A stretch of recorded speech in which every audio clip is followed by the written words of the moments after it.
Ji viewers, welcome back to my show Vicky और cricket. India और Australia second test आज day 2 था और ऑलमोस्ट ऑस्ट्रेलिया ने इंडिया के खिलाफ काफी डोमिनेट कर लिया है। और जिस तरह वर्ल्ड चैंपियंस फाइट बैक करते हैं, ऑस्ट्रेलिया ने सेकंड टेस्ट में इंडिया के खिलाफ क्या फाइट बैक किया है। ये टेस्ट जो कि डे एंड नाइट हो रहा है और यहाँ पे हिस्ट्री है कि एडिलेड में ऑस्ट्रेलिया कभी डे एंड नाइट टेस्ट नहीं हारा और उन्होंने यही किया। आज भी ऑस्ट्रेलिया के बॉलर्स किस जोश और वलवले से आ रहे थे, लग रहा था उन्होंने पिछली हार का जख्म अपने दिल पे बहुत ज्यादा ही ले लिया है। क्या उनका एग्रेशन था। और मिचेल स्टार्क, जिनकी जितनी तारीफ की जाए कम है, पिछले टेस्ट मैच में वो हर्षद राणा को कह रहे थे mate you are bowling too slow, और उन्होंने आज साबित किया कि किस तेज बॉलिंग कर रहे हैं और क्या अग्रेसिव बॉलिंग कर रहे हैं। उन्होंने क्या स्विंग बॉलिंग की, क्या शॉर्ट पिच बॉलिंग का सही इस्तेमाल किया। इंडिया के बैट्समैन तो उनसे बिल्कुल ही घबरा गए थे कि कई बॉल उन्हें बिल्कुल ही इंजरी ना कर जाए। व्यूवर्स, कोई ऑस्ट्रेलिया से सीखे कि ईंट का जवाब पत्थर से कैसे देते हैं। इन्होंने क्या कम बैक किया है सेकंड टेस्ट मैच में। जिस तरह इंडिया ने टॉस जीता और पहले बैटिंग की तो रोहित शर्मा का ख्याल था कि हम एक रिस्पेक्टेबल टोटल बना लेंगे और ऑस्ट्रेलिया पे प्रेशर डालेंगे, लेकिन ऐसा बिल्कुल ना हुआ। ओवरहेड कंडीशन थी और मिचेल स्टार्क सामने था और पहली बॉल थी। क्या यशस्वी जायसवाल को उन्होंने लेग स्टंप से स्विंग करवाई और वो एलबीडब्ल्यू हो गए। ये काबिल तारीफ है कि इस बार ऑस्ट्रेलिया प्रॉपर प्लानिंग के साथ आया था। इंडिया के हर बैट्समैन का इलाज उनके पास था, उन्होंने पूरी वर्किंग की हुई थी। जिस तरह मिचेल स्टार्क की पहली गेंद थी, उन्हें पता था कि जायसवाल ऑफ स्टंप पे थोड़ा शफल करते हैं, उन्होंने लेग स्टंप पे जानबूझ के स्विंग करवाई और वो क्रॉस दी लाइन खेले और यही हुआ कि वो क्लीन एलबीडब्ल्यू हो गए। सेकंड बारी आई केएल राहुल की। केएल राहुल और शुभमन गिल की अच्छी पार्टनरशिप लगी हुई थी, दोनों टेक्निकली करेक्ट खेल रहे थे, लेकिन मिचेल स्टार्क को पता था कि केएल राहुल इन स्विंग की गेंद अच्छा खेल रहे हैं। उन्होंने एक शॉर्ट पिच गेंद कराई जो कि आउट स्विंग हुई और केएल राहुल गली में कैच आउट हो गए। फिर बारी आई विराट कोहली की। विराट कोहली पे भी ऑस्ट्रेलिया ने बहुत ही अच्छी बैटिंग की स्ट्रेटेजी की हुई थी। उन्हें पता था विराट कोहली को बाहर थर्ड फोर्थ स्टंप पे खिलाना है, वहां पे उनका वीक पॉइंट है। बाहर की गेंद को वो छेड़ते हैं और वो स्लिप पे जरूर कैच होते हैं। यही मिचेल स्टार्क ने कहा। मिचेल स्टार्क ने शुरू में उन्हें इन स्विंग बॉल कराई, फिर एक गुड लेंथ पे गेंद जो बाहर की थी, विराट कोहली उन्हें छोड़ने के लिए आए, लेकिन तब तक बहुत लेट हो चुकी थी, गेंद पे बहुत पेस थी और एज हो गए और स्लिप पे कैच आउट हो गए।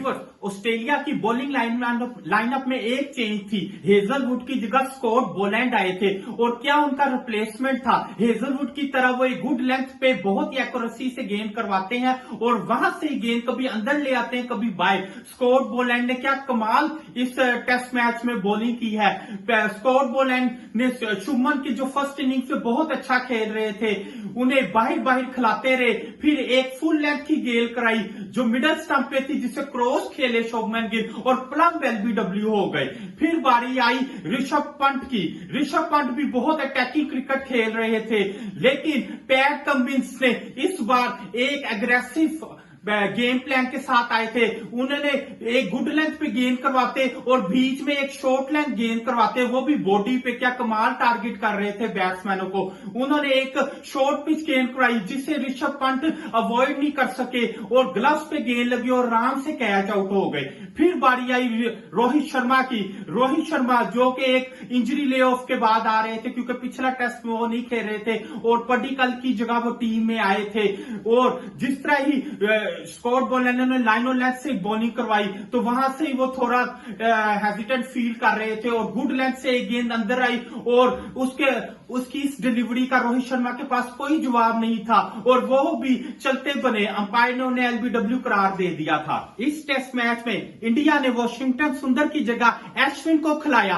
अश्विन जो कि बहुत ही मायानाज प्लेयर है, नीचे से इंडिया को मुश्किल वक्त में जरूर साथ देते हैं। तो जब वो क्रीज पे आए तो रेड्डी के साथ उन्होंने एक अच्छी पार्टनरशिप की और इंडिया जो 100 पे भूखो होता हुआ नजर आ रहा था, इन दोनों ने अच्छी पार्टनरशिप की और इंडिया को 120-30 पर ले गए। फिर क्या हुआ, मिचेल स्टार्क पैट कमिंस ने मिचेल स्टार्क की वापसी करवाई। पता था कि मिचेल स्टार्क जरूर ये पार्टनरशिप ब्रेक करेंगे और ऐसा ही हुआ। क्या उन्होंने कमाल इन स्विंग जोड़कर मारा अश्विन को और वो प्लम एलबीडब्ल्यू हो गए। इसमें अश्विन का कोई कसूर नहीं था। किसी भी बैट्समैन को ऐसा जोड़कर आए तो वो कुछ नहीं कर सकता था इस डिलीवरी पे। लेकिन मैं दाद देता हूं रेड्डी की कि ये बिल्कुल न्यू प्लेयर आए हैं, लेकिन इन्होंने क्या अग्रेसिव में इनिंग्स खेली है। पहले टेस्ट मैच में भी बहुत अच्छी इनिंग्स खेली, इस टेस्ट मैच में भी उन्होंने बहुत ही अग्रेसिव शॉट्स मारी और 40 और स्कोर कर लिया और इंडिया का टोटल 180 तक पहुंचा दिया, जो कि लग रहा था कि इंडिया अंडर 150 ऑल आउट हो जाएगा। फिर ऑस्ट्रेलिया की बारी आई, लग रहा था कि फर्स्ट टेस्ट मैच की कहानी फिर दोहराई जाएगी, इंडिया जरूर कम बैक करेगा बुमराह सिराज की शक्ल में। लेकिन उन्हें क्या पता था कि ऑस्ट्रेलिया बैट्समैन इस वक्त कुछ और ही सोच के आए हैं। उन्होंने अपनी टेक्निक पे बहुत वर्क किया इस टेस्ट मैच के लिए। उन्होंने नेट प्रैक्टिस बहुत की, अपने बैट्समैनों की करवाई और उन्होंने मेक श्योर किया कि हमारी बैटिंग इस बार फ्लॉप ना हो।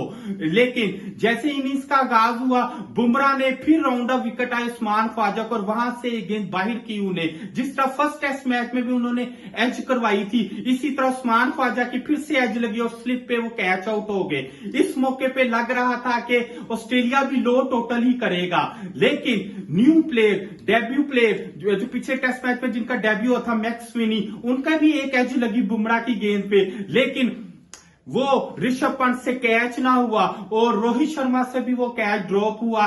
ऋषभ पंत का ग्लव से रिकोशे हुई बॉल और रोहित शर्मा से वो कैच रिबाउंड पे ना लिया गया। फिर क्या होना था, मानस लेबेशन और स्वैपने की एक बहुत अच्छी पार्टनरशिप गई और उन्होंने ऑस्ट्रेलिया को एक मजबूत पोजीशन पे ले आए फर्स्ट डे के इख्तिताम पर। फिर सेकंड डे के स्टार्ट पे बुमराह ने आते साथ ही मैक्समनी को आउट किया। फिर लेबेशेने की बारी आई, लेकिन जब ट्रेविस हेड क्रीज पे आए तो ट्रेविस हेड का भूत जो इंडिया पे पिछले कई सालों से सवार है, इस टेस्ट मैच पे भी ट्रेविस हेड ने इंडिया के खिलाफ वही रणनीति खेली, अपनी अटैकिंग क्रिकेट खेली और पता था कि ट्रेविस हेड अपनी अटैकिंग क्रिकेट खेलेंगे तो इंडिया के बॉलर्स बैक फुट पे आ जाएंगे और इस टेस्ट मैच में बिल्कुल यही हुआ। जैसे ही स्विफ्टली आउट हुए तो बारी आई स्टीव स्मिथ की। स्टीव स्मिथ बुमराह से अभी भी मुश्किलात का शिकार रहे। जिस तरह पिछले टेस्ट पे बुमराह ने उन्हें आउट किया, इस बार भी स्टीव स्मिथ आते साथ ही आउट हो गए। ऐसा लग रहा था कि ऑस्ट्रेलिया की इनिंग्स अब मुश्किलात का शिकार होंगी, लेकिन फिर बारी आई ट्रेविस हेड की।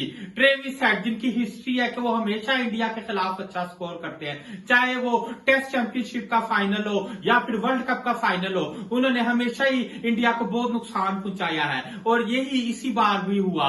उन्होंने आते साथ ही अपनी अटैकिंग क्रिकेट खेली, अपने आप को रूम दिया, ऑफ साइड पे कट्स मारी, कवर ड्राइव्स मारी, इसके अलावा अश्विन को स्लो स्वीप्स मारी और सारा प्रेशर इंडिया पे आ गया। फिर इंडिया को एक मौका मिला ट्रेविस हेड से जान छुड़ाने का, लेकिन 70 पे जब वो स्कोर पे थे तो उनका एक कैच ड्रॉप हो गया। फिर क्या था, ट्रेविस हेड ने पीछे नहीं मुड़ा और 140 की बारी लगा दी, जो कि मेरे ख्याल से इस मैच का टर्निंग पॉइंट था। अगर ट्रेविस हेड 140 ना करते तो ये मैच अभी भी इवन स्टीवन था, किसी का भी मैच हो सकता था, लेकिन ट्रेविस हेड की 140 की बारी ने ऑस्ट्रेलिया के बिल्कुल हक में ये मैच कर दिया है और इंडिया का वापस आना मेरे ख्याल में तकरीबन नामुमकिन ही है। एक काबिल गौर बात यहाँ ये है कि अभी मिचेल मार्श का गलत आउट हो गया। अगर मिचेल मार्श का अंपायर गलत आउट ना देता तो हो सकता है ऑस्ट्रेलिया का 350 का स्कोर 400 तक हो जाता।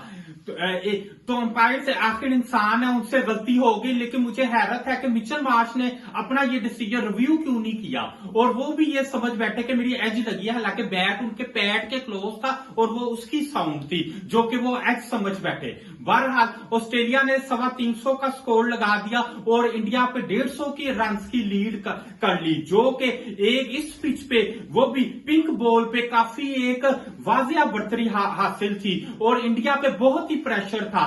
तो ये और इंडिया जैसे ही बैटिंग करने आया तो अंडर लाइट्स वहां शाम का टाइम था और व्यूअर जैसा कि आप सबको पता है कि अंडर लाइट्स पिंक बॉल ज्यादा सीम और स्विंग करता है, जो कि बैट्समैन के लिए बहुत ही परेशानी का सबब है। जैसे ही ओपनर जायसवाल और गिल आए, इस पर गिल की जगह उन्होंने केएल राहुल को ओपनर भेजा क्योंकि वो समझ रहे थे कि ये टेक्निकल करेक्ट प्लेयर है तो अंडर लाइट्स कंडीशन को ज्यादा अच्छा खेलेंगे। लेकिन ऑस्ट्रेलिया के बॉलर्स भी वेल प्रिपेयर्ड थे और कमिंस ने क्या कमाल की कैप्टनसी की, उन्होंने टाइमली बॉलिंग चेंज किए और किसी भी बैट्समैन को सेट नहीं होने दिया। और मिचेल स्टार्क, दोस्तों ऑस्ट्रेलिया की इनिंग्स में एक ऐसा वाकया हुआ जिससे सिराज और ट्रेविस हेड के दरमियान बहुत तल्खलामी हुई। ये मैं आपको डिटेल में बताता हूं आखिर हुआ क्या।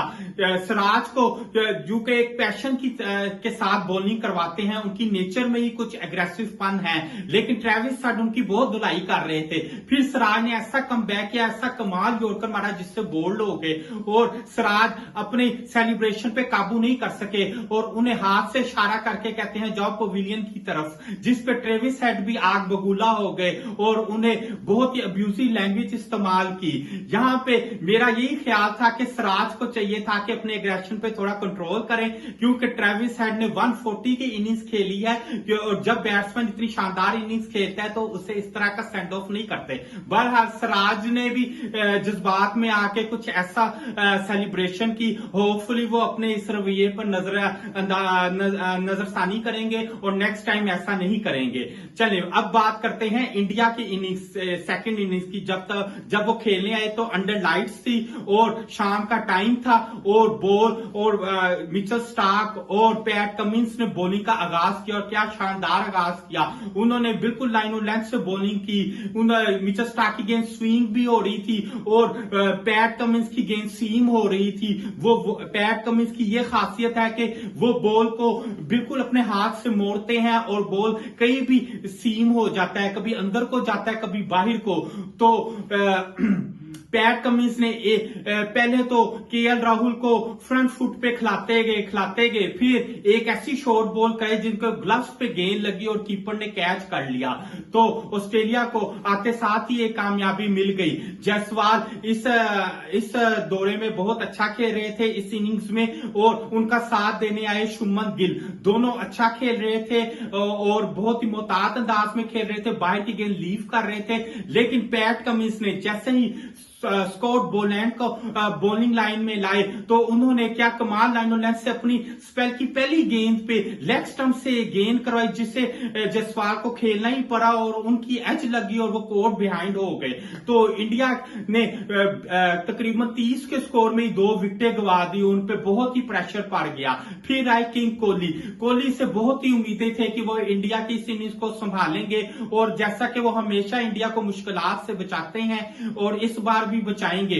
लेकिन स्कॉट बोलैंड जो अपनी लाइन और लेंथ से बिल्कुल नहीं हिल रहे थे और एक ही स्पॉट पे कोहली को बाइट करवाते गए तीसरे फोर्थ स्टंप पे जो उनकी कमजोरी थी और वहां पे रिलाय करते रहे और आखिरकार एक बॉल ऐसी आई जिससे कोहली को खेलना पड़ा और उनकी भी एज लगी और वो कोर्ट बिहाइंड हो गए।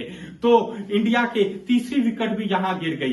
फिर आए रोहित शर्मा जो आगे ही इनिंग्स में स्ट्रगल कर रहे थे और बिल्कुल फ्लो में नजर नहीं आ रहे थे। फिर जैसे ही रोहित शर्मा क्रीज पे आए तो पैट कमिंस भी अटैक में आ गए। अव्वल तो मिचेल स्टार्क ने एक बॉल रोहित शर्मा के बैट पे एज लग के हेलमेट पे लगा, वहां से वो बुखला गए थे कि अब मैं ये इनिंग्स कैसे करूं, पेस से वो रैटल हो चुके थे ऑस्ट्रेलिया के। तो पैट कमिंस ने इस मौके का फायदा उठाया और खुद अटैक पे आए और उन्होंने ऑफ स्टंप पे लाइन पे क्या कमाल गेंद करवाई जिससे रोहित शर्मा क्लीन बोल्ड हो गए। पैट कमिंस ये बाजी भी जीत गए। एक कैप्टन ने दूसरे कैप्टन को क्लीन बोल्ड कर दिया।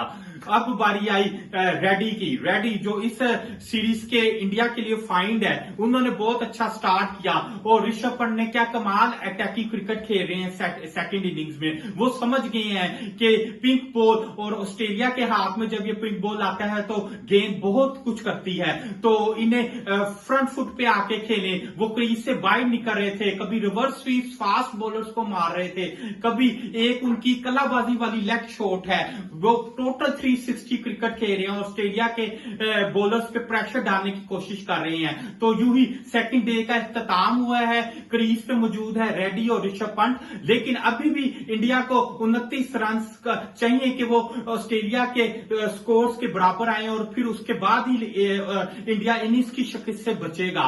लेकिन मेरी इंडिया के फैंस की ये उम्मीद होगी कि ये पार्टनरशिप रेड्डी और पंत की है, वो सुबह भी इसी तरह जारहाना खेले और ज्यादा से ज्यादा स्कोर करने की कोशिश करें। मेरा इंडिया को यही मशवरा है कि जितनी अटैकिंग क्रिकेट खेलेंगे उतना ही अच्छा है, क्योंकि जितना ऑस्ट्रेलिया को सेकंड इनिंग में चेस करना पड़ेगा वो उनके लिए एक अच्छा इंडिया के लिए अच्छा साबित होगा, क्योंकि लास्ट ऑस्ट्रेलिया ने इस पिच पे बैटिंग करनी है और अगर सुबह जल्दी ऋषभ पंत आउट हो गए तो इंडिया की कब्र में यह आखिरी कील भी उधर ही खुद जाएगा और इंडिया मेरे ख्याल से मैच उधर ही हार जाएगा। अब ऋषभ पंत पे बहुत ही दारोमदार है कि वो कल अपनी इनिंग्स का किस तरह स्टार्ट करते हैं और इंडिया को ऑस्ट्रेलिया को कितने स्कोर्स का टारगेट देते हैं।